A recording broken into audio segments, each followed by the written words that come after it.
Radio Fréquence Méditerranée. Il est 19h. Classic Show. Une émission littéraire ? Non, non. Une émission culinaire ? Ah, ça se pourrait. Au menu boxe, basket, football, sport auto et moto, rugby et athlétisme. Classic Show, c'est tout le sport avec un grand S. Résultats, pronostics, débats, infos et actus, analysés et décryptés par les journalistes Fréquence Méditerranée. L'émission sportive par excellence, c'est le Classic Show sur ta radio. Alors, vous êtes prêts ? À table. Ils me l'ont fait. Allez, bonsoir à toutes, bonsoir à tous. Bienvenue dans notre direct, bienvenue sur Radio Fréquence Méditerranée. Bienvenue dans le Classic Show avec nos invités ce soir. Et puis nos invités. Toute l'équipe, on va la retrouve. C'est sa première depuis le début de l'année. Bonsoir Nathalie. Bonsoir tout le monde. Elle est de retour avec bien sûr l'équipe à côté. C'est Pascal. Salut Pascal. Ouais, salut Jean-Luc, bonsoir à tous. Mika et Jade. Salut Mika, salut Jade. Bonjour. Voilà, on a toujours Bonsoir ce petit à bonjour tous. en début de Classic Show. Voilà, ça fait partie des rituels. Thierry qui nous prépare le conducteur. Salut Thierry. Oui, bonsoir, mais si tu as manqué, c'est parce que tu t'es engagé dans l'armée, tu avais une veste, c'est pour ça qu'on ne voyait pas. Non, j'ai eu la grippe. On a eu la Un peu les vacances, un peu la grippe. Voilà. Et puis notre invité ce soir, c'est monsieur. C'est ça qui est bien quand on a un auditeur, quand on invite les auditeurs maintenant. Fabrice Ursini, Eh ben, bonsoir Jean-Luc, bonsoir à tous et merci pour l'invitation. toujours président d'AS Gorbio. Oui, toujours. Ouais. Voilà, donc j'avais peur de faire une gaffe si c'était toi le président ou pas, mais tu es bien toi le président de l'AS Gorbio. Et ce soir, tu viens nous présenter le 12 km de Gorbio qui va Alors avoir lieu. en fait, c'est le 12 bornes. Parce que 12 bornes. km, ça faisait trop. Ouais, ça faisait populaire. Voilà, et 12 bornes, c'est plus sympathique. Voilà. Ça Donc, fait c'est plus, le- ouais. Heureusement que c'était pas le 1000 Et bornes, sur les ça flyers, serait ça marrant. prend moins de place aussi. En plus, voilà. D'accord. Tout bénef. Ouais, non, si tu mets KM, ça prend pas plus de place. Voilà là. On démarre tout de suite notre émission, bien sûr, avec, vous le savez, avec les résultats locaux. C'est Nathalie qui nous en parle. Et juste après, on va vous parler de 12 bornes de Gorbio avec Fabrice. Bonsoir Nathalie. Bonsoir Nathalie. Attendez le jingle. Attendez le jingle. Bah oui, Oui, il y a oui. eu un. Voilà. Classic Show sur Fréquence Méditerranée. Ils sont bien dressés, madame. Ah la bonne élève. Oh là là. T'as vu comme Bonne élève. on est vachement Ouais, je habitués sais. à ça. On a pris Donc, on quelques attend. scuds, maintenant on connaît le système. hein. On va parler un peu basket. Alors, lequel de basket ? Alors, le basket déjà Menton. Menton. Voilà, on va commencer par les enfants. Hein, Alors avec les U11 qui ont perdu malheureusement contre Saint-Martin 11-28. Les U13 qui ont perdu malheureusement à 29-75 pour Saint-Laurent. Ils ont tous perdu, tu vas voir. Les U13-2 ont gagné. Ah. Ah, voilà, 5 majeurs 14, Menton 56. Et les U11 équipe 1, Menton a gagné contre le Canet 37-18. Après, nous allons parler de la Nationale 3, excusez-moi. Oui. Donc, Menton-Monaco, 56-76, donc défaite à Menton. Au Je final. sais, j'y assistais en plus. Voilà. C'était la première fois que j'allais voir un match de basket à Menton. En fin de compte, parce que la petite fille de ma, je vais vous donner carrément tout, la petite fille de ma compagne fait pom-pom girl pendant le match. Ah, bien. Ah, c'est bien ça. Donc, Elle postule au Rocka Girls. Au Rocka Girls de Monaco. les putain. Rocka Girls, ça envoie du lourd, pour ceux qui connaissent. Et voilà, Moi, donc, j'aimerais bien une petite mascotte parce que ça change un peu. Alors, est-ce que tu connais la mascotte de Menton des National 3 ? Non. C'est un chien. C'est un dalmatien. Vous l'avez vu déjà ou pas ? Non, pas du tout. Non. Bon, d'accord. Vivant ou en peluche? Non, c'est une mascotte. Ok. Une mascotte. Voilà, Un vrai dalmatien. Heureusement qu'il n'est pas venu avec toute la famille, parce qu'il y en aurait 101 sur le parquet, ça fait du monde à évacuer. Non, la mascotte, c'est quelqu'un dans un costume. T'avais compris quand même. Ah non, c'est pour ça que je posais la question. Ah non, c'est quelqu'un dans Justement, un je savais costume. pas. Ah, il Non, se parce balade qu'à pas. Monaco, à un moment, au basket, je sais pas si tu as vu Thierry, je sais pas si c'est la première année que tu vas ou pas, on avait une voiture télécommandée Oui, qui faisait le oui. tour avec un Iroquois et D'accord. voilà. Ok. Maintenant, il y a quoi ? Voilà. Maintenant, il y a les Rocka Girls. Ah, il y a le Rocka Girl. Et puis il y a la mascotte toujours. aussi. Il y a une mascotte. Ben non, Non, moi j'en vois justement. jamais. J'en vois jamais. Hein. Ça manque. D'accord. Ah. Bon, il Là, pourrait il y faire a un que. Alors, vu. Il pourrait faire un peu pour les garçons et pour les filles, Il quoi. pourrait faire un barbajour. Tu veux donc une mascotte? Mais un vrai ou Bah, en tant qu'à peluche? faire. Voilà, donc j'ai assisté, effectivement, à la défaite de À la Menton. défaite de Menton contre Monaco. C'était à prévoir. On va Alors, dire.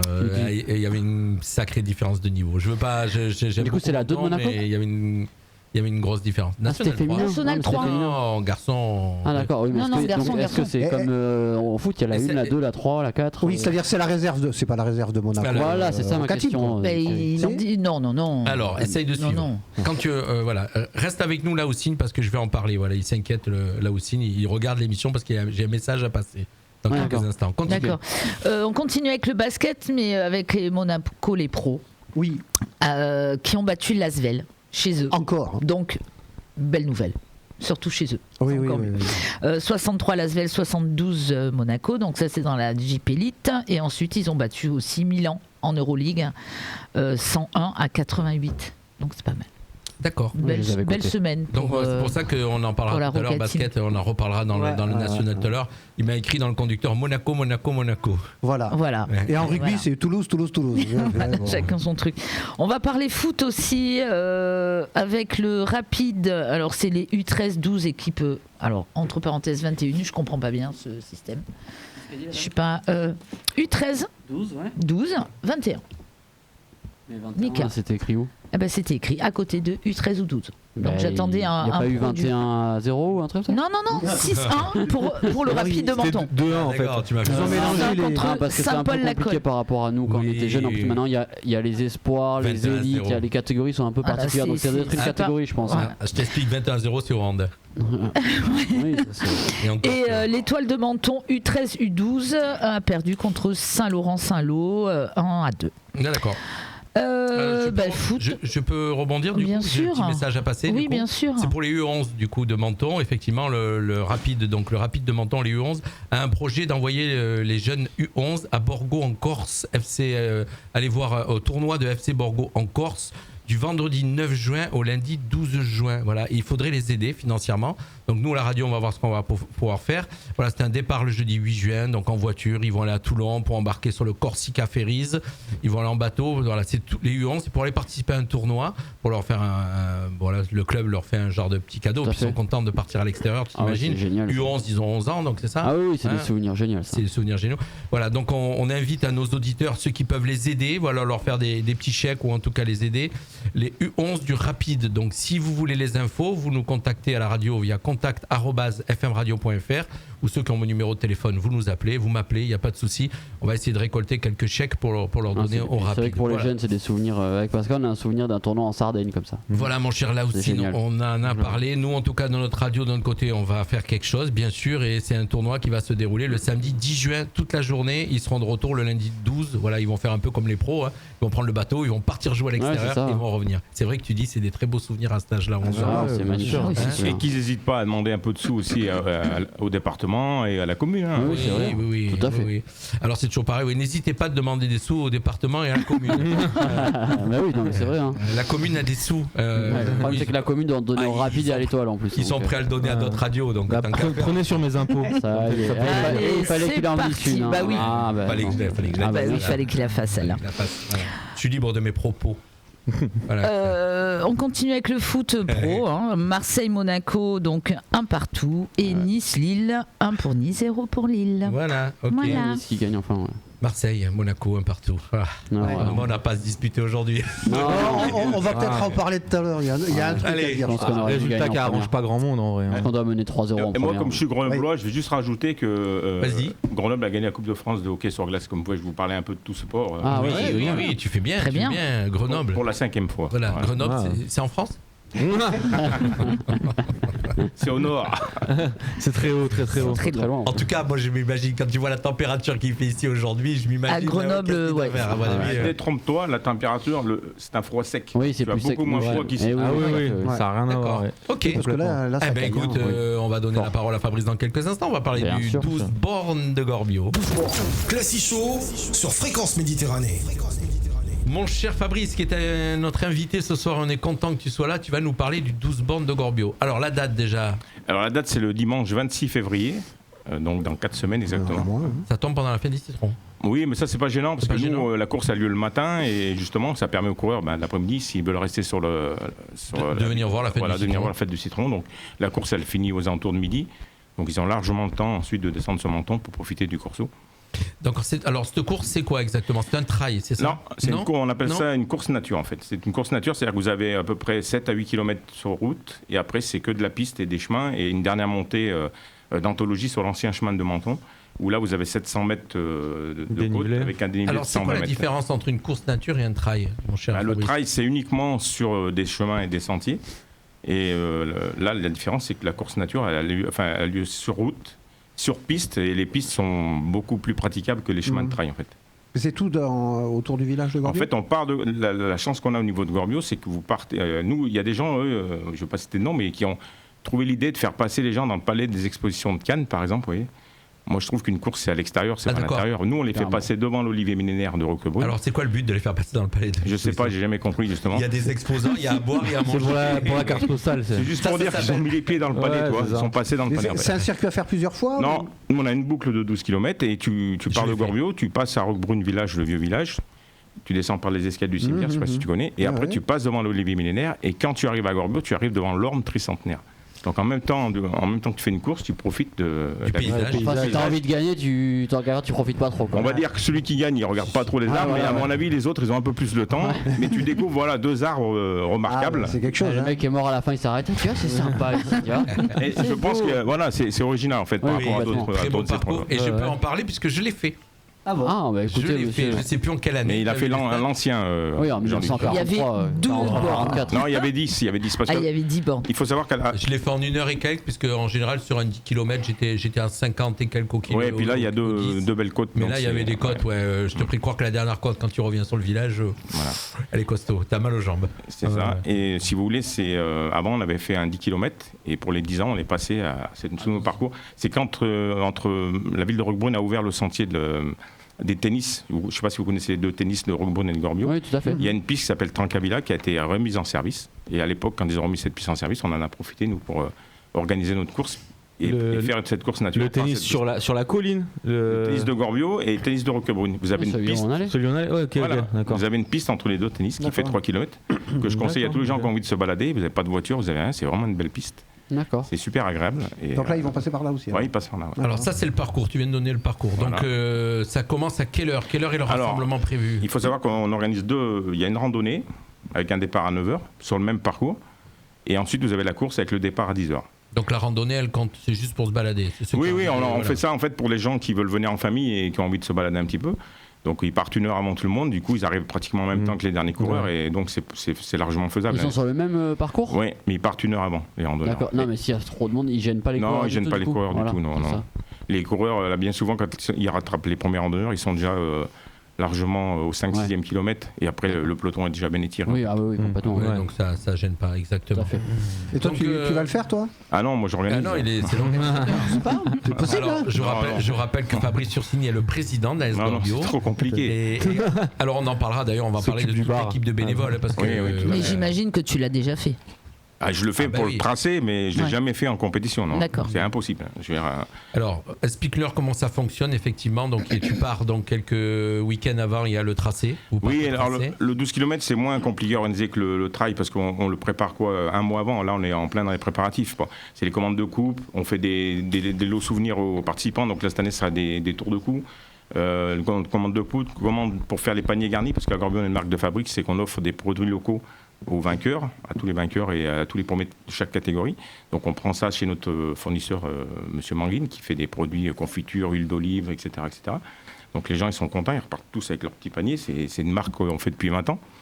Et puis ça marche, ça plaît à tout le monde. Effectivement, en fait. Je me rappelle, puisqu'on l'avait retransmis le 20e, on avait retransmis le 20e, si je ne me trompe pas. Et oui, quelques chiffres, j'ai pris quelques chiffres, parce que là, ça sera la 23e édition cette année. Et en 23 ans, on a accueilli sur le alors vas-y, donne les chiffres, on adore ça. 4510 participants, quand même, sur 23 ans. En 22 ans, parce que ce sera la 23e cette année. Donc ça fait une moyenne de plus de 200 participants à chaque fois. Avec un record en 2019, où on avait 300 inscrits sur le 12 et 30 marcheurs. Voilà. C'est juste pour vous donner une idée, à Gorbio même, le village avec 400 habitants. Donc on arrive pratiquement à ramener autant de population participante. C'est génial. Donc et tout ça, donc comme tu le disais Jean-Luc, grâce à l'aide de nos partenaires, on a toujours Chris Optique et Menton Santé, la municipalité bien sûr, et alors, le département. Cette année, tu auras Éco-Débarras aussi. Oui, on a Éco-Débarras, ça c'est 2 amis, si un jour vous avez besoin aussi, je vous les conseille. Eux, ils nous prêtent la camionnette quand on a besoin d'aller chercher du matériel, parce que voilà, c'est très compliqué. S'il faut louer, ça fait des frais en plus. Voilà, donc il y a Éco-Débarras, il y a la mairie de Gorbio, la mairie de Gorbio, bien entendu. Qui est toujours derrière vous, avec toute l'intendance. Oui, avec beaucoup tout ce qui est matériel, et puis surtout, quand il faut nettoyer les chemins pour le trail, tout ça, ils sont toujours à nos côtés, donc il n'y a pas de problème non plus là-dessus. D'accord. Est-ce que M. Paul Couffet, maire de Gorbio, a déjà tenté de le faire ? Non, alors j'ai vu qu'il avait fait la ronde des plages, parce qu'il y avait lancé un défi à la ronde des plages. Alors lance-lui le Donc défi. moi aujourd'hui, je sais pas s'il nous regarde ou quoi, Là, mais pour je lui l'instant, dis non, voilà apparemment. Paul, c'est quand tu veux pour le 12 km en fait. Donc ceux qui nous regardent et qui ont le téléphone de Monsieur Paul Couffet, envoie-lui un message comme quoi on lui met un challenge, c'est faire le 12 km de Gorbio. Voilà. Mais du coup, Et s'il le fait, il pourra rester maire, sinon il aura beaucoup de chance. mais toute la logistique, tout est financé par les partenaires. Il n'y a pas de frais d'inscription. Si, bien sûr. Ah, Non, voilà. alors, Si, voilà, ok. non, aujourd'hui, c'est encore plus compliqué depuis le Covid, en fait, parce que la plupart des courses, on a divisé notre nombre de participants par 2. Ouais, C'est-à-dire que nous, l'année dernière, en 2021, on a dû l'annuler, le 12 km, parce que la préfecture nous a interdit de le D'accord. faire. En Bah, fait. bien sûr. Ok. En 2020, on a eu la chance de le faire juste avant le confinement, Ok. puisque le confinement avait lieu en mars. Ouais, tout à fait. En 2021, on n'a pas pu le faire, ils nous l'ont interdit. L'année dernière, on l'a refait. Bon, on a fait 200 et quelques participants. Il faut savoir que nous, on essaie de faire des prix qui sont attractifs. Ouais, C'est-à-dire qu'on- accessible. on ne veut pas faire des 20 € comme ça se fait à la prom classique à Nice ou ailleurs pour faire un 10 Alors km. l'inscription est de... L'inscription, c'est 10 €. C'est rien quoi. Ah ouais, c'est rien. quoi. Et notre but, c'est pas de faire de l'argent, comme je l'avais déjà dit. Oui. Ouais, Notre but, c'est d'amortir le. Oui, tout à Oui, fait. juste rentrer dans les frais. On est- Et voilà. puis surtout de faire parler de Gorbio et d'avoir votre passion. Bien qui sûr, met en avant, bien c'est sûr. ça, Nous, hein. le but, c'est de faire vivre le village avant tout, d'amener des gens au village, parce qu'après, les gens, ils reviennent, hein, et puis ça fait Bien marcher sûr. les commerces. Hein. Mais c'est surtout, voilà, on veut pas faire une course à 25 ou 30 €. J'entends des gens qui disent des fois, parce que tu as du mal à venir au village, que c'est loin, on est dans l'est du département, donc les gens de Cannes, eh ben, ça leur fait loin, quoi. Ouais, ça fait un Mais comme je morceau. dis aux gens de Cannes, si vous allez à Nice, vous payez 25 balles pour faire un 10 km. Bah, si tu viens à Gorbio, tu vas payer 10 balles et tes frais d'autoroute et d'essence. C'est pareil. Ouais, ça va c'est être le même en tarif. fait, ouais. Exactement. Très bon commercial. Non, mais- raison. Non, moi je veux dire, voilà, il Ouais, n'y a c'est pas de. mathématique. Puis en Il y a plus, pas je pense d'excuse, que- il y a pas Je pense d'excuse. que la course est peut-être plus intéressante au niveau En plus. déco, enfin En plus. décor et tout ça. Oui. Mais là où on a du mal à comprendre, c'est que tu prends une course comme la prom classique, tu as eu 8500 participants au mois de janvier. Ouais. C'est énorme, hein. Ah oui, Ouais, bah c'est oui, énorme. oui. Et tant mieux pour eux. Hein. Je Mais veux dire. l'inscription est plus que 20 €. Hein. Non, elle est à 20 et quelques. Après, je sais pas. Ah, je l'ai fait, mais je me mais rappelle. 8500 personnes, je sais pas si vous imaginez ce que ça Ah représente. ouais, C'est énorme. c'est c'est un énorme. Énorme. Et que nous, on arrive à peine à faire 200 ou 300. Quoi. Je veux dire, ils sont où les gens Ils sont où tous ces gens Les 8500, oui. Oui, Voilà, ils sont où, Oui, ils sont où oui, parce que oui. du coup, tu Donc fais là, coucou, vous êtes où les gens Mais tout le circuit est balisé. Je Ah oui, pense, oui, bien sûr. Ouais, ouais. Parce que si c'est des gens qui connaissent pas la région, Ouais, ils Non, peuvent non, pas entrer, le là. circuit, on le trace le vendredi avant. Ensuite, on a des bénévoles sur le parcours. Donc, je vais les venir à tous les bénévoles parce que c'est pareil. Ah, il faut, ouais, Tu ça, peux c'est pas incroyable. organiser une course sans avoir des bénévoles. Et nous, à Gorbio, on a une formidable équipe de bénévoles. Donc, je leur fais tous un petit coucou. Et je Vous leur êtes dis, combien, en gros, combien sur t'arrives cette course-là, on sera à 25-30. Ah, quand même. Ah, c'est Ouais. beau, oui. Et sur le trail, ça peut aller jusqu'à 90 quand on fait le Wow. 42 km. D'accord, ok. Ah, faut- il faut trouver du c'est monde, quand même, hein. 42. Le plus grand, ouais. Ah oui, d'accord. Le plus grand.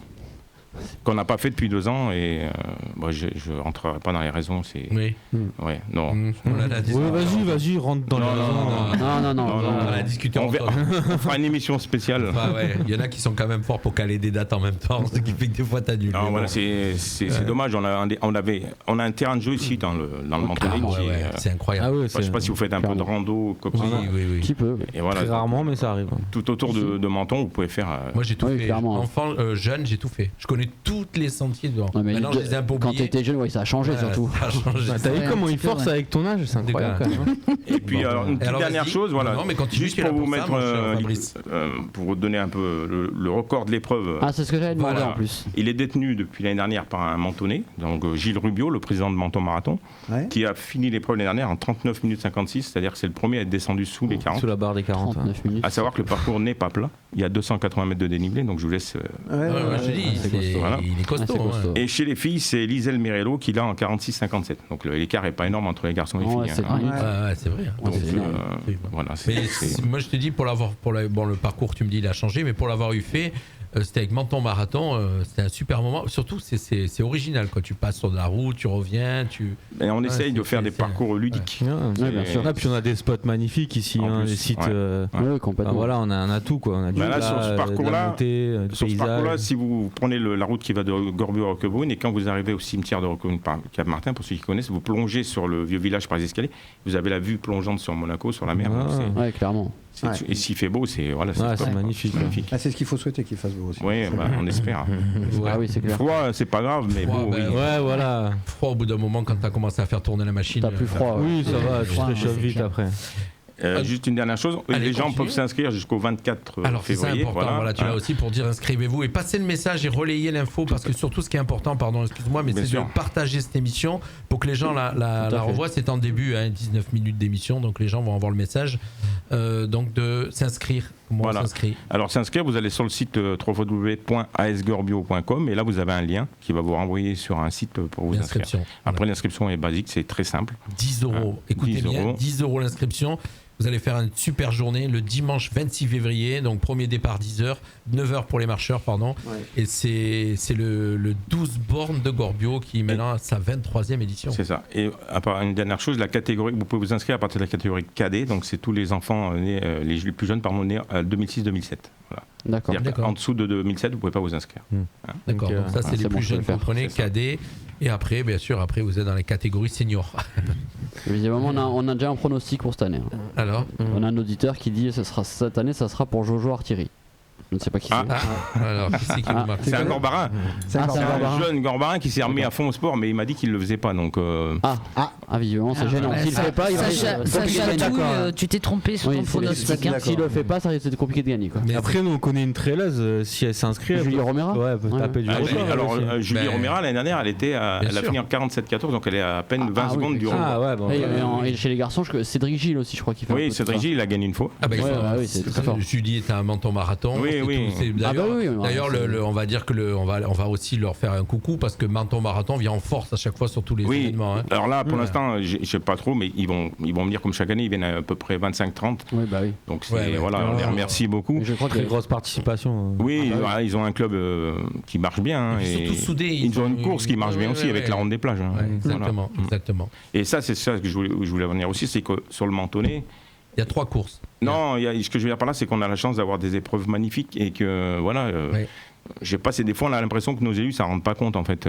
Vous avez le triathlon Druckerbrunn qui cette année a rajouté un parcours sur son triathlon et c'est compliqué d'organiser un triathlon avec le vélo, la course à pied au niveau sécuritaire.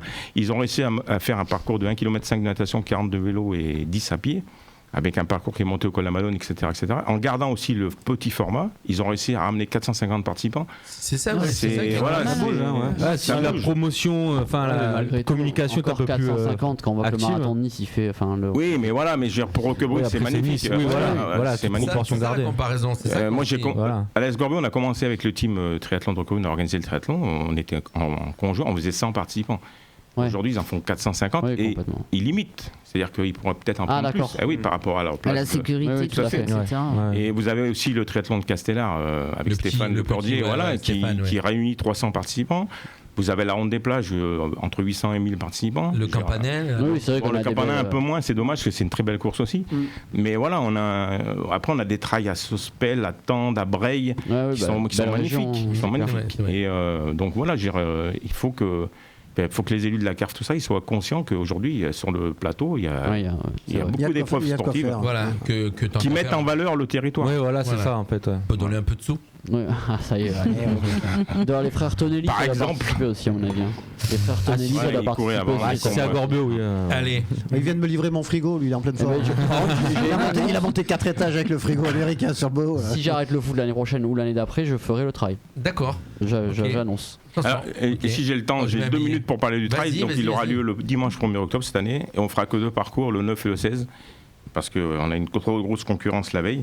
Et qui emprunte une partie de notre parcours. Donc on va rester sur du 9 et du 16. Et ça sera le 1er octobre. Et donc j'invite là aussi tous les locaux à venir participer. Il y aura une randonnée aussi sur un parcours de 9,5. Et puis pareil, pour le trail, on est toujours en partenariat avec Menton Santé et puis Chris Optique et la municipalité de Gorbio et le département. Voilà, c'est génial. Et heureusement qu'on a tous ces gens-là parce que c'est très compliqué sinon aujourd'hui d'organiser. Voilà. C'est super. Merci mon Fabrice. Tu restes avec nous jusqu'au bout. Bien sûr. On va accélérer pour le reste. Juste pour l'anecdote, Fabrice, sur son ordinateur, il a mis en police 56. On va prendre les lunettes. L'année prochaine, ça sera le 12 bord. On parle pas sur le jingle, mon cher Thierry. Mais lui, un jeu de mots qui va le sortir dans l'instant. Je dirais aussi à une police assez conséquente quand même. Moins grande, mais quand même. Allez, on va accélérer parce qu'on va parler tennis, handball, ski, rugby, basket. On va aller à fond. On va glisser. 24. Tennis, Djokovic, leader incontesté. J'aurais pu dire Djoko. À mon avis, il va faire le grand chelem. Je le sens.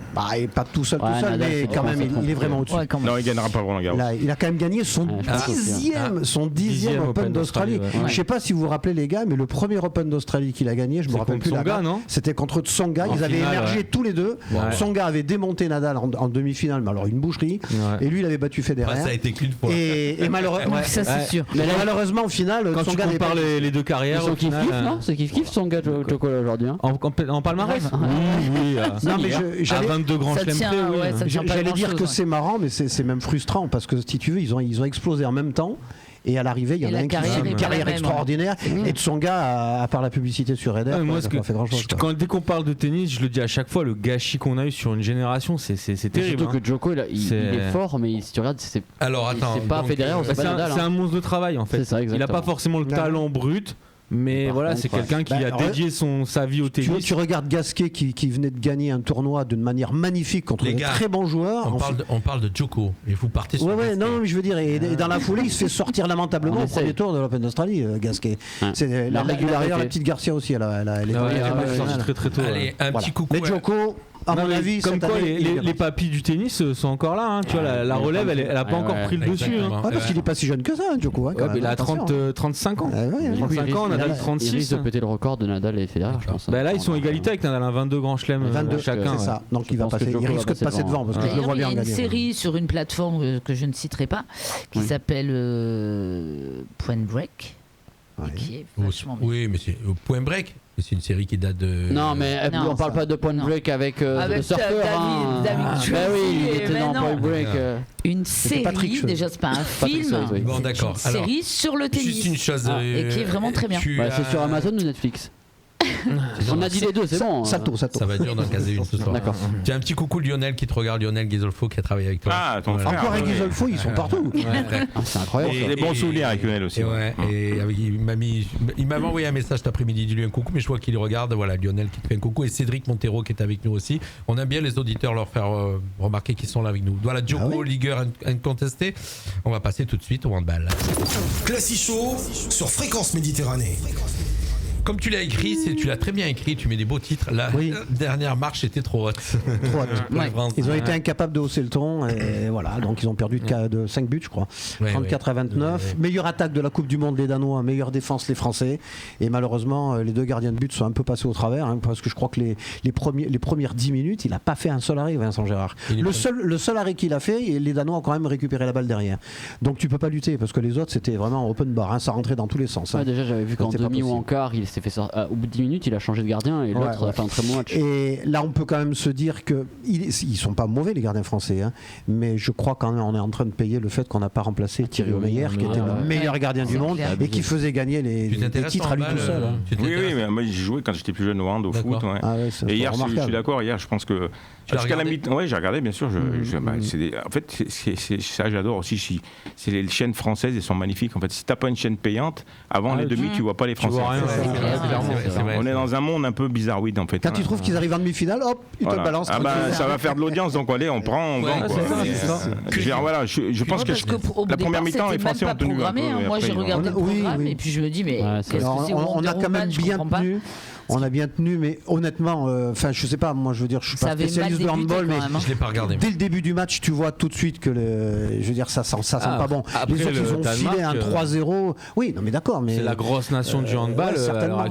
Avec nous. Ouais, mais même un petit peu devant. Et à un moment donné, on aurait pu en début de seconde mi-temps, on a eu des occasions pour venir les titiller, mais on n'a pas réussi à scorer. Et puis derrière, tu prends 3-4 buts, tu les remontes pas ces mecs. T'as un gardien danois qui est plus grand que la cage, une envergure de. C'est vrai que le gardien, il est pas beaucoup là. Non, c'est dommage. C'est vraiment dommage. Il y a Karabatic qui était, même si c'est plus le même qu'avant, mais il était blessé au pied, donc il n'a pas pu apporter ce qu'il aurait voulu. La compétition. Il a 38 ans quand même. Mais on avait vraiment la meilleure défense avec Fabregas qui a été quand même élu meilleur pivot de la Coupe du Monde, qui n'est pas rien, et Nedim Remili meilleur axial, je sais pas. Enfin, il y en a eu 2 dans l'équipe type de la Coupe du Monde, comme quoi quand même. De toute façon, pour arriver en finale, on n'est pas ridicule. On a perdu en finale quand même. Mais c'est toujours la plus mauvaise passe parce que tu te rappelles jamais que tu as été en finale et il faut gagner. Finalement, on perd tout.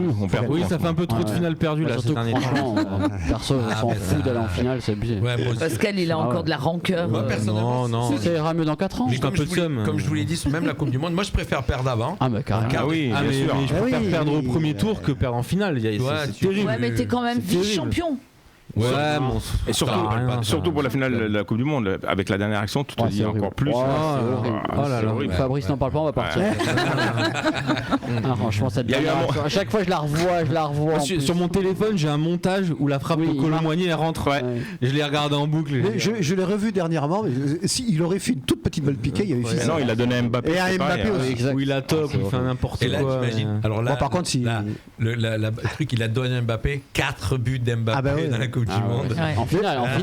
Sur le match. Je vais quand même revenir sur ce qu'on avait dit parce qu'on a débattu pas mal de fois là-dessus.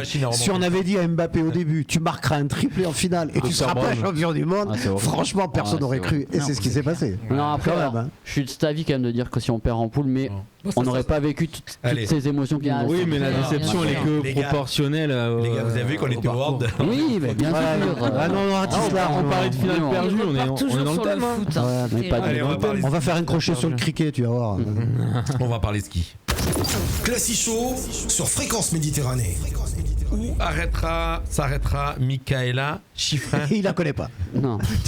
Alors moi je vais te dire, je suis honnête, pas le seul. Alors je vais t'expliquer. Mikaela Shiffrin, ou Shiffrin si vous voulez, qui n'a rien à voir avec le musicien du même nom. Laszlo Shiffrin, c'est pas du tout la même famille. Je parle chinois. C'est un musicien qui fait des musiques de films. Mikaela Shiffrin, c'est tout simplement une skieuse américaine qui vient de dépasser le record de Lindsey Vonn, qui était elle-même américaine avec 82 victoires. Elle en a passé 84. Et ce week-end, elle a gagné la 85e et elle allait gagner la 86e. Elle a fini seconde et elle va égaler donc à 86 victoires. Elle égalera le record d'Ingemar Steinmark, qui était un Suédois qui était monstrueux. Et tout le monde l'a prédit pour 100 victoires en Coupe du Monde. Elle est bien partie pour ça. Quel âge franchement, je sais pas. Elle est pas très bien. Elle est pas très âgée. La phrase d'avant, je venais de dire c'est une encyclopédie. Je sais pas à quel âge elle a. Non, mais c'est souvent comme ça au ski. Il y a souvent quelqu'un qui est très au-dessus en fait. Ah mais là elle défonce tout. Elle défonce tout. Nous par contre on défonce pas grand chose. En ski là c'est la cata. Alexis Pinturo qui est très bon d'habitude. Il est plus du tout dans le coup. Il a même plus envie de faire les derniers trucs. Il dit cette année c'est pas mon année, j'y suis pas. Donc par contre en ski de fond on a gagné. Richard Jouve il a gagné sur le sprint devant un Norvégien. Ça a été dur mais j'adore le biathlon et le ski de fond. D'accord, j'aime bien. Biathlon, les mondiaux commencent dans 10 jours. J'aime bien le biathlon, je trouve que c'est j'ai regardé, c'est top. Je trouve que c'est magnifique. Au niveau télévisuel, c'est top. À 27 ans. Voilà, donc elle a encore quelques années. Parce que souvent en ski, même en dépassant la trentaine, tu peux le faire. Donc elle va arriver à 100 victoires, c'est clair. Si elle continue comme ça, elle va y arriver. T'as téléphoné? Elle connaît du monde. Depuis qu'elle est passée caporal-chef dans l'armée, elle connaît du monde. Génial, le ski. Voilà, on a fait une petite aparté. Je rappelle qu'en ski, je m'appelle Mancuso. C'est vrai. Donc il y a une grande skieur qui s'appelle Mancuso. Julia Mancuso. Je ne connais personne dans le ski. Je te jure, c'est vrai. Une américaine. Le ski, je connais pas. C'est vraiment un sport où je m'intéresse. Julia Simon, retient bien ce nom, c'est la française qui a déjà en tête de la Coupe du Monde de biathlon, parce qu'on parle de biathlon. Les mondiaux commencent dans 10 jours, ça va saigner. On a une bonne équipe pour faire quelque chose là, je pense, franchement. Ok. Voilà. Attention, si t'approches pas le micro du casque, ça fait des interférences. Classico sur Fréquence Méditerranée. Vous avez vu, on a sorti les moyens, micro HF, on a tout ce soir. Il y a juste un truc que j'ai oublié de dire aussi concernant le ski. Non, pas de compétition. Mais je fais un coucou à Richard Houk qui viendra remplacer Fabrice. On peut bientôt l'appeler Richou. Voilà. C'est un ami. Non, je voulais juste dire, moi, c'est bien qu'on ait rigolé avant parce que c'est une triste nouvelle malheureusement. Je ne sais pas si vous le connaissez.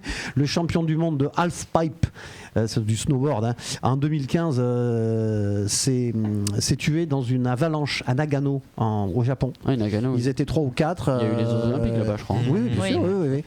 Et il y a un autre skieur qui a déclenché une avalanche et lui, il a été emporté par le truc. Français non, c'est un Américain. Kyle Smain. Et non pas Smain, qui n'a absolument. Non, c'est pas Kyle Smain. Allez, on va parler de tir à l'arc. Non. Fabrice, on t'explique pourquoi. Je sais, j'ai suivi. T'as suivi le running gag. Et jusqu'à la fin de l'année, on va pas lâcher maintenant. J'ai suivi qu'après, quand tu lui as dit que tu allais m'inviter, il dit et le président du tir à l'arc. Ah, bah c'est important. Non, mais il me chante parce que ma fille fait partie de l'équipe de tir à l'arc. Et sa première compétition, elle a fini deuxième. Elle a fini deuxième. Bien sûr. Ouais, Thierry. Un sport difficile. Sur Fréquence Méditerranée. Rugby, alors c'est bien, il m'a fait encore pareil. De champion. Les 2 titres qui arrivent, c'est rugby et truc, c'est Toulouse. Bah oui, ils gagnent tout. Toulouse. Ils gagnent tout. Ils sont en tête du championnat de France. Ils ont battu Montpellier qui était second au classement top 14 et qui est donc le champion sortant quand même, Montpellier, entraîné par Philippe Saint-André. Bah, ils ont gagné 23-9. Toulouse, on les arrête pas. Hein. C'est l'équipe qui fournit pratiquement presque l'intégralité de l'équipe de France. Ils sont monstrueux. Depuis 15 ans, quoi, je pense à peu près. Oui, ça a toujours été un gros club. Même les Anglais nous envient Toulouse parce que franchement, il y a 4 Coupes d'Europe. Enfin, c'est un peu fou. Ils sont énormes. D'ailleurs, j'ai rigolé parce que j'ai entendu dans nos confrères de comment ça s'appelle, le Moscato Show. Il dit que Toulouse c'était des pleureuses. C'est Moscato comme ça. Pourquoi il dit ça Toulouse c'est des pleureuses parce qu'en fin de compte ils sont en Coupe d'Europe et ils sont premiers en championnat, ils sont devant et en fin de compte c'est trop pour eux, compliqué. Gérer. Oui, mais enfin quand tu as l'effectif pour et puis quand il va y avoir le tournoi des 6 nations, il va y en avoir aussi, il va y avoir des matchs de championnat qui continuent. Il y a encore des doublons championnat et équipe de France dans le rugby parce qu'avant il y avait ce problème là justement, ils voulaient pas libérer certains joueurs. Ah non, mais là je crois que ça continue de toute façon. T'avais les matchs internationaux et en même temps t'avais les matchs de championnat, donc t'avais des équipes qui se retrouvaient démunies. Je pense que Galtier a dû pousser un coup de gueule pour avoir l'effectif qu'il souhaite à chaque fois. Et d'ailleurs à ce propos, pour le rassemblement, la Yacouba Camara qui joue à Montpellier, il s'est blessé hier soir donc dans le choc et malheureusement il ne sera pas du déplacement, du rassemblement qui est à Cap-Breton là où il s'entraîne en vue du tournoi destination pour le premier match contre l'Italie. Il a été blessé au genou, alors on espère peut-être qu'il pourra revenir derrière, même si c'est pas un titulaire indiscutable, enfin il fait quand même partie des deuxièmes lignes qui sont importants dans l'équipe de France quoi. Voilà. Ok, Toulouse. Ah mais je me disais qu'il y avait un truc derrière. Ouais, moi aussi j'entendais la réaction. Si tu cognes Claude Nougaro. Toulouse. Bien sûr, ça me parle. On peut tout faire là derrière. T'as vu ça, c'est beau. J'aurais pu mettre Monaco, la chanson des Tuches. Oh Monaco. Ton maillot. C'est marrant ici. Hein. On se marre ici, tu vois. Tu finis au On se vend la poire. Puisqu'on va parler basket et on va parler. Tu m'as écrit Monaco. Bon, elle a tout dit déjà là, quasiment tout dit. Classic Show sur Fréquence Méditerranée. Monaco qui a battu l'Asvel alors. Alors ils ont battu quand même 3 matchs contre l'Asvel, 3 victoires, hein, dont 2 là-bas, une en Euroleague, une en championnat, et ils les ont battus également en championnat. Alors, à Monaco. Je ne sais pas si je confonds pas d'ailleurs. Enfin, il y a eu 3 victoires. Ils ont gagné à Monaco. Et là, est-ce qu'ils ont gagné de plus d'un point quand même? Oui. Ah oui. Vas-y. Non, parce que c'est vrai, les derniers matchs, c'était un peu à l'arrache quand même. Hein, J'ai été voir 2 matchs avec lui à Monaco. À l'arrache. Ils ont gagné au bip final d'un point, je crois. C'est pas grave, c'est la victoire qui est importante. C'est-à-dire que Monaco a la différence, et ça je tiens à le dire, et d'ailleurs j'espère qu'il y a des officiels de l'équipe qui écoutent cette merveilleuse émission que nous faisons tous les 15 jours, parce qu'on parle d'eux en plus. Mais c'est vrai que Monaco c'est une équipe qui joue ensemble. Et si tu veux, toutes les équipes qui jouent contre Monaco, que ce soit en France ou en Euroleague, ce sont des psychopathes du shoot à 3 points. Mais si tu enlèves le shoot à 3 points, tu t'aperçois que Monaco, qui est nettement moins adroit à 3 points, arrive quand même à gagner tous les matchs, enfin un paquet de matchs, puisqu'ils sont en tête du championnat de France, et largement en plus. Hein. Et en Euroleague, ils sont quand même bien classés aussi, puisqu'ils sont 5e. Et 5e à 2 points des 2 premiers, puisque c'est très serré quand même. Hein. Donc il faut quand même pas perdre 2-3 matchs d'affilée, parce que tu te retrouves dans le 2e wagon, et là, ça sera moins drôle. Mais je veux dire, et là, ils ont engagé Mouneke, là, puisqu'ils ont dégagé Moerman, qui n'apportait rien, le français, et ils ont pris un Nigérian qui arrive des États-Unis, qui faisait le banc malheureusement là-bas, mais le type est assez vif quand même, hein, on l'a vu, il a une bonne tête là. C'est-à-dire que le gars il n'arrivait pas à passer la frontière française pour rentrer en tant que truc, il est passé par les États-Unis. C'est un migrant. Et l'Asvel a gagné en Euroleague aussi. L'Asvel a gagné en Euroleague contre Fenerbahçe qui sont 3e avec Monaco. Mais l'Asvel c'est bizarre parce qu'ils ont quand même une belle équipe. Ça va être compliqué pour eux en Euroleague, en championnat. Ils sont pas mal, hein, ils sont 6-7e, donc ils peuvent remonter. Mais fatalité, c'était l'équipe qui avait fait chuter Monaco l'année dernière qui les a empêchés d'avoir le titre. Et là, 3 matchs, 3 défaites. Donc pour l'instant, Monaco est largement au-dessus, mais vraiment au-dessus. Toujours le débat. Et je tiens à dire le aussi. Le problème, c'est qu'ils peuvent être au-dessus et se faire planter comme d'hab au play. Oui, c'est ça, c'est ce que je disais. Voilà. Alors moi, c'est un débat qu'on a eu plusieurs fois ensemble dans nos émissions. Au rugby, tu as le top 14 et puis à la fin, tu as les playoffs aussi. Et pareil, un truc. Tu te demandes à quoi ça sert quoi. C'est vraiment pour faire des matchs en plus. Moi je trouve que c'est la carotte, hein, il faut mais en rugby en basket ça devrait être comme au foot, c'est-à-dire que tu fais un championnat et à la fin les premiers quoi. Parce que les playoffs c'est sur un match, c'est tout peut arriver. C'est tellement aléatoire. Quoi. Tu as fait un championnat, tu finis premier du championnat. Oui, t'as fini avec 15 points d'avance. Et tu pars play-off et tu. Voilà, tu te fais sortir on dit Toulouse et ça se trouve Toulouse au play-off. Bien sûr. Premier tour, ils sortent. Et puis d'emblée, t'as un joueur qui prend un rouge, tu joues à un pense que c'est pour faire du ou un mec qui est blessé ou qui est pas, c'est pas son jour. Je veux dire, il score pas bien, ça peut arriver. Donc. Faut faire du fric, non? Moi, je pense, c'est une question d'argent. On peut se poser la question où est l'intérêt sportif en fait. Ouais, mais une question d'argent après, franchement, sans renier ses sports. En plus, les droits télé se vendent pas, je pense, à des. D'ailleurs, puisqu'on parle de ça, je peux le dire parce que moi je suis abonné cette année à la Rocatine. J'ai donc dans l'abonnement qu'ils nous ont fait, il y a qui coûte quand même 600 € par personne. Et il a doublé en un an. Voilà. Il y a donc tous les matchs d'Euroleague à Monaco, bien entendu, et tous les matchs de championnat. Par contre, quand il arrive au play-off, tu les as pas. Tu n'as rien, tu les mets en Euroleague. Alors. Peut-être que ça sera la belle surprise finale. Non, je ne sais pas, mais bon. Donc à mon avis, il va falloir renchérir. Bien sûr. Excuse-moi, mais c'est aberrant. Et puis le prix des playoffs, je peux te dire que c'est pas le prix des matchs de la saison régulière. Et les playoffs, c'est comme un NBA, c'est 7 matchs. C'est Monaco. Au meilleur des. Ah, c'est pas sur 7, ok. 5 sur 7 matchs, 5. NBA, c'est 7, ouais. Voilà, c'est 5. Oui, donc ce qui veut dire que t'en as quand même 2 à domicile, quoi qu'il arrive. Quoi qu'il arrive, oui. Donc quoi qu'il arrive, à 50 balles le ticket, déjà tu vas dépenser 100 balles juste pour. Et chaque fois les playoffs, donc ça te coûte autant peut-être que le. Et encore, je sais même pas si l'équipe venait à gagner 3-0, si ça s'arrête pas automatiquement. Ah oui, ça s'arrête. Donc tu peux payer pour 2 matchs et en voir qu'un. C'est ce que je veux dire. C'est un peu frustrant. L'année dernière, ça. Mais je vous tiendrai au courant parce que je vais le savoir. On a parlé de Monaco, donc tout à l'heure j'avais une chanson sur Toulouse. Là, j'avais pas au Monaco, donc j'ai mis ça. Ah oui, la princesse. Comme un ouragan. Bien sûr. Ah oui, quand même. J'ai une petite anecdote là-dessus. Un jour, je prenais l'autoroute avec ma famille il y a quelques années. Il est trop fort. Et puis on arrive au péage et puis on tourne la tête comme ça et puis d'un seul coup, on voit une voiture blindée, tout le machin. Il y a la vitre qui se baisse et il y avait effectivement Stéphanie de Monaco qui était là. On l'a reconnue quand? On l'a reconnue. Ma fille Emeline, que je salue, qui a quand même 33 ans aujourd'hui. Alors elle fait, mais t'es sûr que c'est la princesse? Elle a pas sa robe de princesse. C'est mignon. Pas mal. C'est trop mignon. Elle me sortirait la même à 33 ans, je me poserais des questions. Allez, on enchaîne. Classic Show sur Fréquence Méditerranée. Oh, tu m'as fait peur là. Téléfoot. Et oui, on va parler football, les amis. On est arrivé au moment. Ça va, ça se passe bien, Fabrice? Ah ouais, j'aime bien, c'est sympa les la manière comment on fait l'émission. Le foot, j'adore aussi. Donc, alors là, ça va y aller, ça va s'aider. Notre émission, c'est presque le Moscato Show ou le comment il s'appelle, Roten sans flamme. Roten sans flamme. Voilà, c'est un mélange de tout ça. Et l'after qui fait Riolo là. Oui. C'est Thierry, c'est Thierry. Je suis un peu grand gueule quoi. Je pourrais être Riolo. C'est pour moi, c'est en général. C'est pour moi en général. Non, toi, t'es plus Pierre Ménès, toi. Vous avez vu que la 3F a viré Madame. Comment s'appelait la dame là la directrice. Voilà. Ah oui, de la fédération, oui. Ouais. En fait, le Comex il va plus vite à la virelle qu'à virer Le Gret. Oui, alors aujourd'hui, pour info, il y a aujourd'hui au niveau du foot, il y a eu donc le pré-rapport qui a été. Alors c'est bien, c'est vicieux. Pré-rapport donc qui a été donné. Chacun. Alors il y a Le Gret qui a la totalité du pré-rapport.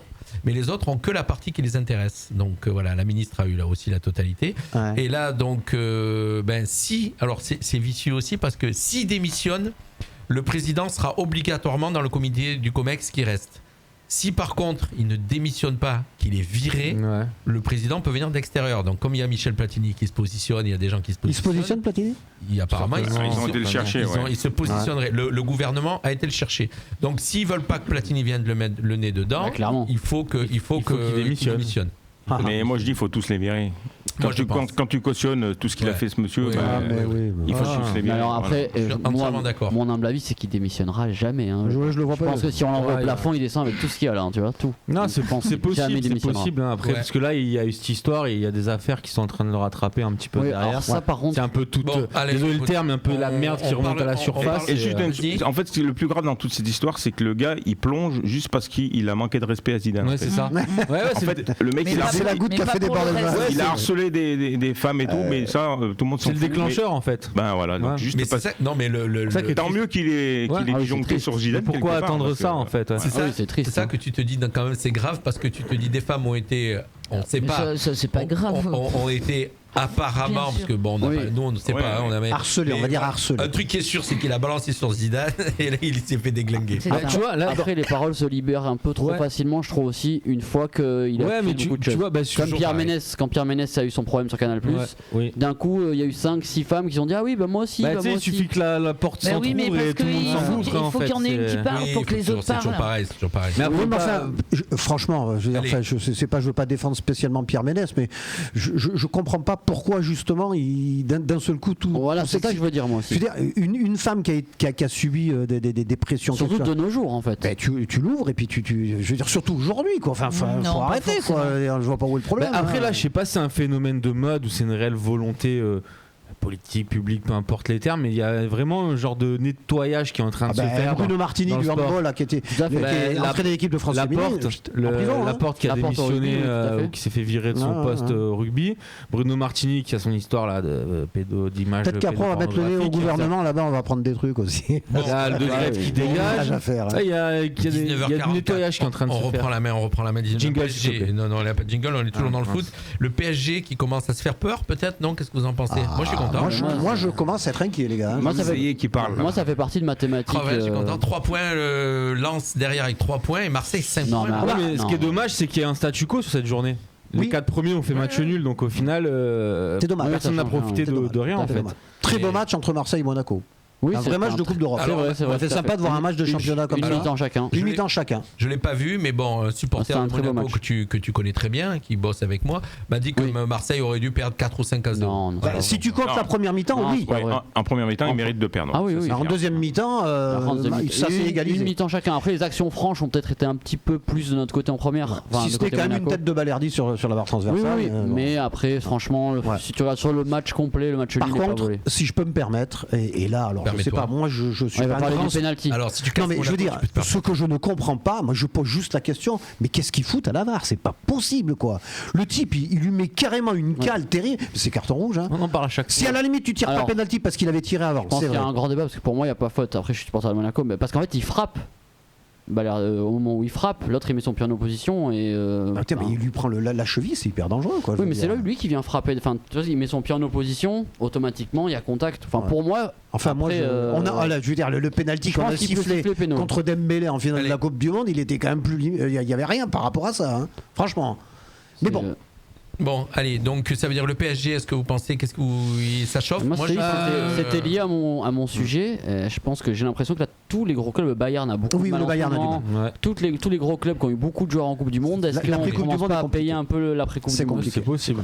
Parce que c'est vrai que Paris c'est compliqué, je te dis, le Bayern c'est compliqué, la Juve a perdu, Milan a perdu, l'Inter galère, tous les gros clubs un peu en ce moment c'est galère. Je signale que Paris, il n'y a pas tous les joueurs qui ont été en Coupe du Monde. Ouais, mais ils ont un paquet quand même. Un paquet. Tu prends un Neymar, un Mbappé, un Marquinhos, c'est des gens qui ont été marqués en fait. Bien sûr. Donc je pense que dans la tête c'est pas tout rangé encore. Il faut espérer que ça sera rangé avant le Bayern. Oui, mais puis tout celui en Italie. Enfin, franchement, tous les gros clubs sont un peu en galère. Aujourd'hui. Mais c'est-à-dire qu'en plus c'est au niveau du fond de jeu. Quoi. Autant ils étaient super bien partis sur les premiers matchs de championnat. 5 matchs. Hein. Mais là, sincèrement, enfin moi j'ai vu les derniers matchs qu'ils ont fait, les prestations sont assez insipides. Je trouve qu'on retrouve le PSG de ces quelques années. Non. Le match il arrive vite les gars. C'est dans 2 semaines. Et si on le retrouve pas, je vous assure, ça me dérange pas. Non, on retrouve le PSG justement qui est un peu, à part ses individualités collectivement, il n'y a pas grand chose. Moi, vous me connaissez, s'il se fait sortir contre le Bayern, je suis content, je m'en fous. Ouais, mais je te dis, le Bayern n'est pas bien meilleur en ce moment. Tu devrais être neutre. C'est vrai. Le premier match est à Paris. Le français quand même. Sur RMC, ils sont pas neutres. Ouais, moi je suis pour Paris jusqu'en finale. Après en finale, je veux qu'ils perdent. Non, je pense que c'est une finale équipe française. Ça ferait plaisir de voir une équipe française. Autre que Marseille soulever la Coupe. De toute façon, dans l'intérêt du championnat de France, on a intérêt à ce que les clubs français performent. Garder les points UEFA, tout ça, c'est sûr. Tu ne te retrouves plus qu'avec 2 qualifiés en Ligue des Champions sans jamais les premiers. Je viendrai un jour avec votre. Ah, c'est sûr que Monaco, on les verra jamais avec une Coupe d'Europe. Je viendrai un jour avec le calendrier avec lequel vous avez l'équipe que vous avez battue quand vous avez gagné la Coupe d'Europe. D'accord. Et je te rappelle qu'à un moment donné, il y a des années, on jouait avec des ballons en bois. Certes, donc c'est comme ça. On est d'accord que c'est pas la Ligue des Champions d'aujourd'hui, c'est ça que je veux dire. C'était pas des ballons, il y avait les poteaux carrés. Les poteaux et les gardiens. Il y avait les poteaux carrés. Et Dominique Battenet de Saint-Etienne, il avait mis une frappe terrible contre le Bayern de Munich et la balle était ressortie. Ça rappelle de ça. Je t'explique, Fabrice, toi et moi on sait. Mais ils savent pas. Il était pas né. Mais c'est vrai que s'il n'y a pas eu les poteaux carrés, ils n'auraient jamais été à jamais les premiers. Mais on parle de hockey sur glace, là, non ? Bien sûr. Là, on parle de hockey sur glace ou on est Non, on parle de Saint-Étienne-Bayern en 74. Oui, c'est ça. Ah oui, 74. Vous n'étiez pas né ou... Ah mais ça va, on est de la même année que ton fils. L'entraîneur, c'était Robert Herbin. Tu te rappelles ? Même génération. Ah oui, là c'est pas possible. Il y avait une équipe, mec, c'était la Grinta, quoi. Je vais même vous dire, on se rappelle les joueurs de la mine, Saint-Étienne. Oui, allez les Verts. Allez les Verts. Oui, on la connaît aussi. Tu l'as celle-là ? Allez. Non mais c'est bien pour l'intérêt du championnat, tu vois. Au moins, il se passe quelque chose. C'est pas Paris qui a 14 points d'avance. Je pense que pour autant, personne ne les inquiétera. Mais après, moi, si on arrête le championnat maintenant, mon prono est bon. J'avais mis Paris, Lens, Marseille dans les 3 points. Et d'ailleurs, excusez-moi, je fais un tout petit parallèle. C'est que la chanson Allez les Verts qui avait été faite sur Saint-Étienne, elle avait été écrite par un chanteur qui s'appelait Monty. S'appelait. Donc ça pourrait être un régional de l'État aussi. Tout à fait. S'appelait Monty. Je te dis, c'est l'encyclopédie. Mais c'est incroyable. Qu'est-ce que je voulais dire ? Non, moi je te dis, je vois bien Monaco revenir dans le trio de tête et je vois pas. Ah mais ils peuvent, bien sûr. Monaco sont un petit peu décrochés. Je vois pas Paris gagner le championnat. Ils ont un petit jeune dont on parle pas trop, mais quand même, Ben Seguir, 17 ans le gars. Il fait une très belle première mi-temps, mais c'était en deuxième complètement. Bah il est physiquement, c'est un peu compliqué pour lui. Je pense que tu dois jamais faire sortir Ben Yedder d'ailleurs au passage, mais bon. C'est vrai. Il était très bon. Il fait une belle première, il mange une occasion, mais il fait une belle première. Il est très bon.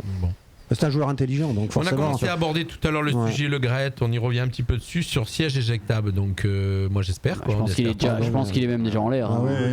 Mais en plus ils ont oublié de mettre le parachute avec, donc ça, ah oui, je pense qu'il est déjà en l'air. Déjà tu peux te poser la question de savoir pourquoi. Bon, il a 81 ans, je crois, Le Graët. C'est ça. À cet âge-là encore là déjà. À un moment donné. Mais la place elle est bonne les gars. Ouais, mais le renouveau, je veux dire, à un moment donné, il faut, je sais pas, il y a des gens qui sont plus jeunes, plus compétents, peut-être plus dynamiques aussi. Mais lui, c'est toujours pareil. Tu sais quoi, ce qui me désole dans ces sports, ces fédérations, c'est toujours pareil, c'est le carnet d'adresse, c'est de la politique. C'est la politique. C'est que politique. Le Graët, c'est l'ancien maire de Guingamp, je veux dire. Donc le mec, il a fait de la politique toute sa vie. Après, il faut être conscient que quand tu parles de fédération, que ce soit nationale, la FIFA, tout ça, ok, on parle de sport, mais c'est de la politique avant tout. C'est des gens qui sont en place, qu'il faut placer telle personne. Parce que tu crois que Gianni Infantino, toi, il comprend quelque chose au ballon. Est-ce qu'il a déjà joué au foot seulement ? C'est terrible quand même. C'est le protégé de Sepp Blatter, de toute façon. Lui, c'est un financier. C'est un financier. À la base, il est financier. Quand il est arrivé là, je savais même pas qui c'était ce mec. J'avais jamais entendu parler. Il était secrétaire général de la FIFA au temps de Blatter. Ouais, voilà, il était dans les valises de Blatter. Donc c'est lui qui faisait l'échec à Platini et à Blatter. C'est fort possible. C'est fort possible. C'est fort possible. Et c'est lui qui a bien sabonné la planche à Platini. Ah, je suis. Oh là là. C'est sûr. Mais Platini, il a dit, vous inquiétez pas, je digère un petit peu. Et après, il y a des infos qui vont sortir. Tu vois, c'est pour ça que d'ailleurs on disait Platini, et là je rejoins Fabrice, si on met Platini à quel âge ? Ah non, Platini, il est pas vieux. Platini, il a 65, peut-être. Il est un petit peu plus âgé. Il n'a pas 70 ans. Bon, je vais vous dire ça de suite. Vas-y. Wikipédia. Non, mais au moins, si tu mets Platini, tu mets quelqu'un qui connaît le ballon.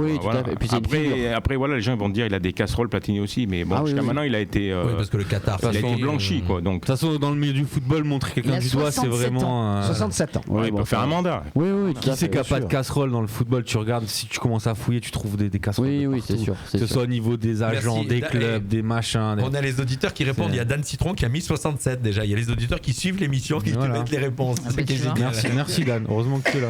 Oui, il est là, voilà. Donc non, mais oui, c'est après c'est un peu ce qu'on dit à chaque fois. Il y a le football et tout ce qui tourne autour, tout ce qui est toxique et ce qui parasite en fait le football. Et là, on est en plein dedans, de toute façon. Dès que tu as des intérêts qui sont au milieu, de la politique. Écoute, c'est ce qui pourrit le football. Depuis le temps qu'il est là, le Graët, franchement, je veux dire, c'est sûr que le mec, il est tellement installé. C'est comme dans les municipalités, quand tu as des maires qui font des mandats très très longs. Après, ils sont complètement jalousés. On a un exemple. Non, mais on a un excellent exemple. Même si la ville était quand même très bien gérée, attention. Belle chose qui a été faite. Roquebrune, exactement. Mais voilà, c'est toujours le même problème. On a le droit d'aimer, pas aimer, mais un peu du renouveau. Du sang jeune, quoi. Ouais, ce qui est génial, c'est qu'en ce moment on a un feuilleton, vu que sur France 3 ils ont enlevé Plus belle la vie et que ça déconnait un peu, puis il n'y a rien à mettre à la place, là ils vont mettre le feuilleton Le Graët. Les nouveaux feuilletons de l'été. Ah, mais ils vont sortir un biopic là-dessus, tu verras. Ça va. Le problème, c'est que tous ces gens ils sont élus démocratiquement, donc tu peux rien dire en fait. Ah oui, tu peux rien dire. Oui, mais c'est une démocratie particulière. Non, mais non, on parlait des élections Menton-Roquebrune. À chaque fois ils sont élus. Pas le président de la fédération française. Le président de la Fédé, c'est pareil, il est élu par un comité, voilà, mais un comité qu'il a bien choisi. Il a bien choisi. Alors voilà, la différence avec les communes, c'est-à-dire que lui, il met en place dans les districts des gens qui sont pour lui, et puis derrière, voilà. Oui, au moins lui, il est malin. Nous, chez nous, c'est nous les habitants qui sont bêtes. Bien sûr. Parce qu'ils râlent tous, mais après ils revotent pour les mêmes gens. Exactement. Football étranger, on voulait parler. Football étranger, qu'est-ce qui se passe à l'étranger, les championnats vite fait? À l'étranger, vite fait. Il nous reste 7 minutes. Il y a une petite journée de Liga, la 19e. Le Barça, ils ont gagné 1-0 à Gérone. L'Atlético Madrid 1-0 à Osasuna. Et le Real Madrid, ils ont fait 0-0 contre la Real Sociedad. La Sociedad qui est 3e ou 4e. Ils sont 3e, ouais. Le Barça est en tête. Au classement. Barça en tête, du coup, la main. Encore des points d'avance sur Madrid. 5 points d'avance, sur Madrid. La Sociedad 3e à 39 points. L'Atlético, ils sont 4e à 34 points. Serie A en Italie. Excuse-moi, juste avant que tu passes à la Serie A, je crois que Dembélé s'est encore reblessé. On va pas avoir le temps de J'espère que c'est pas trop grave, il s'est reblessé encore. De quoi? Non, on va pas avoir le temps de faire tous les championnats, donc donne juste. De toute façon, il reste que la Serie A, il n'y a pas eu de championnat. Oui, d'accord, et le Milan, il a mangé. Là, ça a été. l'Inter, tout le monde. L'Inter, moi, ils ont gagné 2-1 à Cremonese. Ils avaient perdu la journée d'avant. Contre Empoli, à la maison. Milan, ils se sont fait défoncer par Sassuolo à la maison 5-2. La Juve qui perd 2-0 à la maison contre Monza. Et Naples, par contre, eux, ils s'envolent. Ils ont gagné 2-1 contre la Roma. Je pense que Naples, ça va être compliqué de les avoir. Naples, là, ils ont 13 points d'avance sur l'Inter qui est 2e. La Lazio sont 3e, Atalanta 4. Les parties au pays. La Roma 6 et du coup la Juve qui a pris 15 points de pénalité là par rapport à cette histoire de transfert douteux qui si on commence à fouiller partout. C'est ça, je trouve ça. Voilà, et je crois que des points ça va. Ouais. Ah ouais, 15 points. Non mais surtout en plein milieu de saison. Heureusement qu'ils avaient de la marge pour pas finir. Donc du coup, ils sont 13e. Du coup, ils peuvent plus racheter Arkadiusz Milik. Ils ont quoi? Ils peuvent plus racheter Milik. Tu sais qu'il avait été entré avec option d'achat. L'option d'achat était en passe d'être levée, mais du coup, comme maintenant ils ont obligé de rééquilibrer les finances, apparemment Milik reviendrait. Enfin, je préfère voir quand même Milik revenir à Marseille que à ma vie. En plus des points de pénalité, il y a des dirigeants de la Juve qui se sont fait évincer. Pour le coup, sur les deux créneaux, etc. Non, mais ce qui est toujours pareil, c'est ça. On aborde un peu tout ça. Tu peux être un très grand club à un moment donné. Et la roue tourne quand il y a des trucs pas clairs dans les clubs. Mais tu vois là, honnêtement, je la Juve, c'est pas la première fois quoi. Pas ça juste parce qu'il c'est pas la première fois. Il y a une dizaine de clubs. Il y a une dizaine de clubs dans cette histoire. Il y a une dizaine de clubs qui sont dans cette histoire. Déjà la première fois, il y avait plein de clubs. C'est la Juve qui a pris. Là, c'est encore la Juve. Écoute, on a vécu Marseille, on a vécu la même chose, donc on sait ce que c'est. Et puis moins 15 points. Attends la fin de la saison. Pour leur mettre moins 15 points, là tu leur mets moins 15 points en pas milieu de saison. Pour moi c'est un peu insensé franchement. Comme ça ils sont tranquilles, ils savent qu'il faut remonter. De toute façon ils peuvent plus remonter là. Une petite info pour l'Espagne, juste pour la Coupe du Roi, le demi-finale sera Barça-Real. Tout à fait. Et Dembélé qui a donné la victoire au Barça sur un très beau but d'ailleurs. Encore un beau match. Ouais. Tout à fait. Et puis j'ai regardé un match anglais là, un super but du japonais là qui joue je sais plus dans quelle équipe. Brighton. Oui. Il a mis un but incroyable. Si vous avez l'occasion d'aller le voir, allez le voir. C'est sur le même pied. Il récupère le ballon, il contrôle. Avec le même pied, il écarte le gardien et avec le même pied, il tire sans que le ballon touche le sol. Il a fait un truc d'enfer, quoi. Voilà. Écoute, on est arrivé au bout. Il nous reste 3 minutes. Moi, c'était juste pour dire merci à Fabrice d'être venu nous parler de. Avec plaisir. Merci bien. Uni pour Menton qui nous regarde. Je sais pas ce que c'est. C'est un parti politique. J'en sais rien peut-être. Qui nous regarde. Un petit coucou, je vois. Dan Citron, Uni pour Menton, voilà qui regarde. Que ma tante elle a mis un commentaire. C'est là qu'on voit qu'elle est connaisseuse en fait. Tati. Tati. Elle a dit mais il y a des options d'achat sur les joueurs. Elle croit que c'est des maisons. Elle disait. Attends, on lui expliquera le principe de la copropriété à l'époque. Il n'existe plus maintenant, mais avant. Fabrice qui est venu nous voir pour parler de 12 bornes de Gorbio. Je rappelle que c'est le 26 février, donc c'est un dimanche. Que l'inscription coûte 10 €. Vous pouvez vous inscrire en allant faire un tour sur le site de l'AS Gorbio, www.asgorbio.com, et vous avez toutes les infos. Donc pour vous inscrire, il faut arriver au moins 200-250 participants pour dire. Nous on a 300 dossards. 300 dossards. Sachant que vous avez pour ces 10 €, vous avez parti avec votre petit panier de produits locaux. Pour les gagnants. Pour les gagnants. Calme-toi. Pas tout le monde. T'auras un foulard. Et laissez-moi leur faire croire en prise. Non. Après on va se faire défoncer. On fait pas de politique. Le mec qui va arriver va marcher tout le long, il va dire alors. Et mon panier. Le pâté de campagne là. Je rigole. Le gars à la radio il a dit qu'il y avait des paniers. Après je suis obligé de les payer. C'est ça. En tout cas non, on rappelle donc le 26 février, c'est une super course Donc c'est comme ça ressemble à un trail, mais c'est pas un trail. Ça a la couleur du trail. C'est une course nature. Ça n'a pas le même goût. C'est dommage qu'on n'a pas le temps parce que justement le trail aujourd'hui il est mis à toutes les sauces en fait. Parce que le mot trail aujourd'hui ça fait venir du monde et on fait urban trail, éco trail.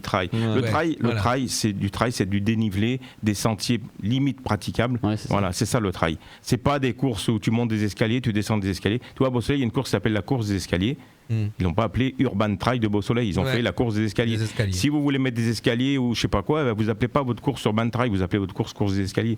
Parce qu'aujourd'hui le trail, comme c'est comme à l'époque du triathlon, ça ramène du monde. Alors tu mets le mot trail, les gens ils viennent chez toi, tu vois. Mais en fait non.